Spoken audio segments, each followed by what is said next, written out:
আমরা ঢাকায় যে বাসা থাকি, ওই বাসার সামনে যে গলি, ভাড়া বাসা আমাদের, আমরা প্রায় দেখি যে 10-20 জন ছেলে পেলে আড্ডা মারে গোল করে।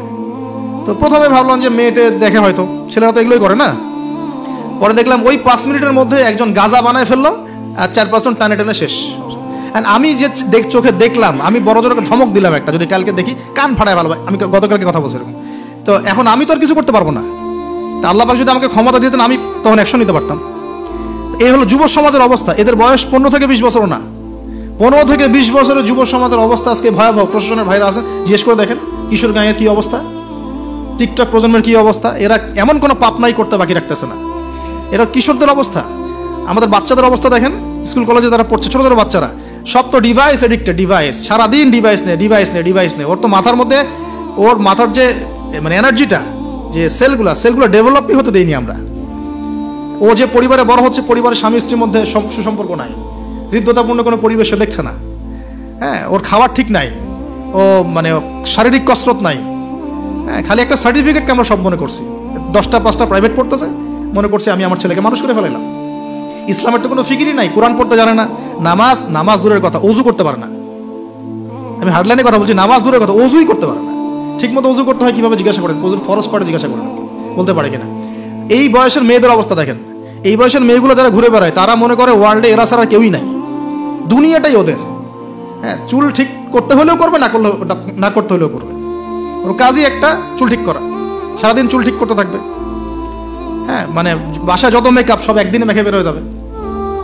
মানে মানুষকে দেখাতে হবে, আমাকে মানুষ দেখুক, সুন্দর বলুক। এদেরকে টার্গেট করেছে কিছু বাণিজ্যিক লোকজন। ওরা শিখিয়েছে এদেরকে, তুমি সুন্দর না, তোমাকে সুন্দর হতে হবে। ব্যাস, স্নো পাউডার শুরু হলো। তারপর থেকে ওকে আগে বুঝাইছে, মাথার মধ্যে ঢুকাইছে, তুমি সুন্দর না, তোমাকে আরো সুন্দর হতে হবে। ব্যাস, তারপরে যে এই ক্রিম সেই ক্রিম, ব্যবসা শুরু হয়ে গেল, এই পার্লার সেই পার্লার। মানে এই মেয়েগুলার, আপনি বিশ্বাস করেন, এই টিকটক প্রজন্মের কথা বলছি, কিশোর গ্যাংয়ের কথা বলছি, ছেলেরা যতটা না বদ, এই মেয়েদের একটা বড় অংশ তার চেয়ে অনেক বেশি বদ, অনেক বেশি। তারা চায়, কিছু কিছু মেয়ে চায় যে তাকে যেন টিস করা হয়, কিছু কিছু মেয়ে চায় যে সে ছেলের পিছনে বাইকে করে ঘুরবে। এখন রাতের বেলা বা অন্য কোনো সময় যদি এই ছেলে 4-5টা মিলে এখন এই মেয়েটাকে রেপ করে ফেলায়, এখানে কি সম্পূর্ণ দোষ শুধুমাত্র ছেলেটারই? আমাকে অ্যান্সার দেন দেখি। ওই মেয়েটা কেন ওখানে ঘুরতে গেল ওর সাথে? ওর বাবা কি করছিল, ওর ভাই কি করছিল? আমরা আমাদের সোসাইটির দিকে একটু দেখেন, আমরা অনেক ছোট জায়গায় চিন্তা করতেছি। এই যে আপনি হাত বাঁধা নিয়ে পড়ে আছেন না, পায়ে পা নিয়ে পড়ে আছেন, আর আপনি বলছেন আমারটা সই, ওরটা ও খারিজি হয়ে গেছে, ও ভণ্ড হয়ে গেছে, ওই হয়ে গেছে।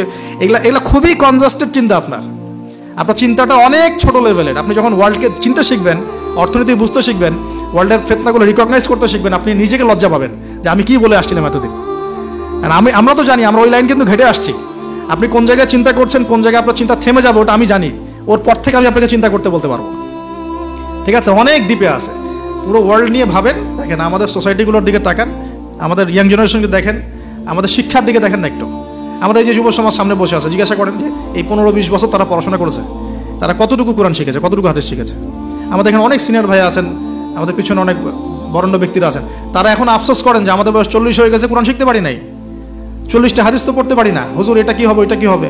এটা আপনি জিজ্ঞাসা করা মানেই তো এটা লজ্জাজনক যে আমি তাহলে কি করলাম সারা জীবনে। তাহলে শিক্ষা ব্যবস্থার মধ্যে কোথায় সংস্কার দরকার আমাদেরকে ভাবতে হবে, বা আমাদের যারা কর্তৃপক্ষ আছেন তাদেরকে বোঝাতে হবে জিনিসগুলো। অর্থনীতি নিয়ে কি বলবো, এটা নিয়ে বলার তো কিছুই নাই, সব জায়গায় সুদ আর সুদ। অনেক দিন আগে যে বলেছি ক্যাশলেস সোসাইটির কথা, এই ক্যাশলেস সোসাইটি এখন বাস্তব। আপনি চায়নায় যান, আপনি কোনো ক্যাশ পাবেন না।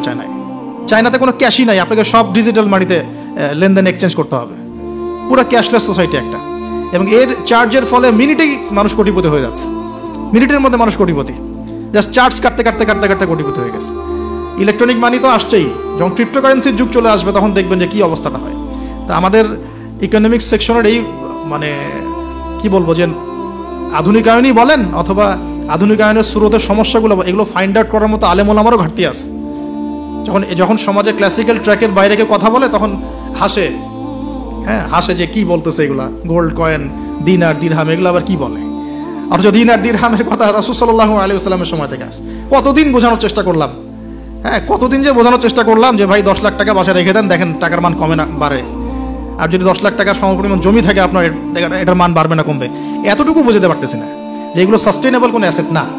কারেন্সি ছিল গোল্ড, দিনার এবং সিলভার দিরহাম, এখন সেটা নাই ভালো কথা, কিন্তু আমাদেরকে তো বুঝতে হবে যে আমাদের ফিউচার কি। ইউসুফ আলাইহিস সালামের ফিউচার, ইউসুফ আলাইহিস সালাম যেভাবে তার জাতিকে 7 বছরের একটা মানে গোল নিয়ে সামনে গিয়েছিলেন যে আমরা মূল্যবান সম্পদগুলো করি, মানে সংরক্ষণ করি, যখন দুর্ভিক্ষ সময় আসবে তখন আমরা বাঁচতে পারবো। এর ফলশ্রুতিতে মিশরের লক্ষ লক্ষ মানুষ বেঁচে গেছে। আমাদের সে ফিকির কথা একটা পয়েন্ট থেকে এতদূর চলে আসছে যে আমরা অনেক ক্ষুদ্র জায়গায় চিন্তা করছি। এই যে 1 হাতে মোসাফা না 2 হাতে মোসাফা, আপনার এইগুলা আপনার চিন্তাটাকে এত ছোট জায়গায় নিয়ে আসছে যে আপনি বড় করে এখন ভাবতেই পারতেছেন না। আর আমাদের দরকার, যদি আমরা সত্যি কথা বলছি, যদি আমরা চাই যে আমাদের সমাজ, দেশ এবং জাতি আগামীতে অনেক বেশি সমৃদ্ধি অর্জন করুক, আমাদের ক্রিটিক্যাল থিঙ্কার্স দরকার।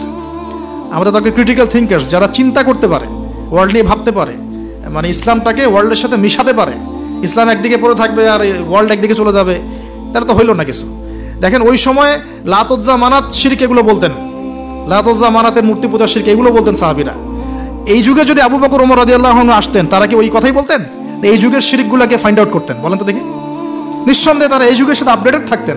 তা আমাদেরকে এই যুগের সাথে আপডেটেড থাকতে হবে। তো আল্লাহ পাক আমাদেরকে তৌফিক দান করুন, আমিন।